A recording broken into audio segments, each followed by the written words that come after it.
정의와 국회의장이 경제 법안에 대한 직권상정 거부를 거듭 밝히면서 새누리당은 야당과의 협의를 다시 시작하는 데 일단 총력을 기울이고 있습니다.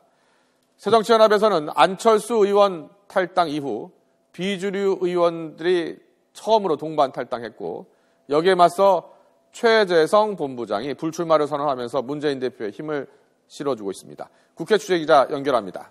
이만수 기자. 네, 국회입니다. 경제법안 처리를 위한 여야의 협상 상황부터 전해주시죠. 네, 새누리당과 새정치연합 모두 아직까지는 공식적인 협상 일정에 대해서는 말을 아끼고 있습니다. 어제 정의와 국회의장이 청와대와 새누리당이 요구한 경제 법안에 대한 직권상정 요구를 거부했는데요. 새누리당은 일단 물밑 접촉을 통해서 새정치연합을 최대한 협상 테이블로 이끈다는 계획입니다. 사실상 여야 합의 없이는 관련 법안을 처리할 방법이 없어졌기 때문인데요. 새누리당은 이와 함께 새정치연합 문재인 대표의 발언에도 주목하고 있습니다. 문 대표는 최근 회의석상에서 야당이 경제 활성화 법안에 이유 없이 반대하는 것처럼 비치는 것은 무책임하다고 발언한 것으로 알려졌습니다. 새누리당도 이 같은 문 대표의 발언에 기대감을 나타내고 있는데 원유철 원내대표의 말을 들어보시죠.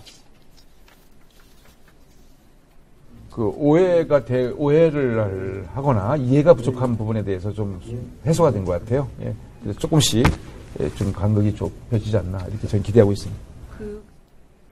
하지만 선거구 획정 협상은 전혀 이견을 좁히지 못하고 있습니다. 국회 정치개혁특별위원회 활동은 지난 15일 종료됐지만 여야는 아직 선거구 획정 논의를 어떤 식으로 이어갈지조차 정하지 못하고 있습니다. 이번엔 야당 상황 알아보죠. 비주류와 주류 의원들이 탈당과 불출마를 선언하면서 지금 급박하게 돌아가고 있다고요?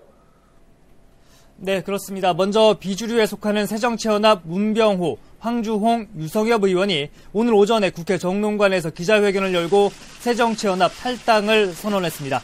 지난 13일 안철수 의원이 새정치연합을 떠나겠다고 밝힌 이후 첫 동반 탈당입니다. 문 의원 등은 기자회견에서 야권의 대통합과 대혁신을 통해 반드시 총선 승리와 정권 교체를 이뤄내겠다고 밝혔습니다. 하지만 오늘 광주와 전주 등 호남을 방문하면서 지지층 결집에 나서고 있는 안철수 의원 측에 합류할지에 대해서는 일단 입장 표명을 미뤘습니다. 직접 들어보시죠.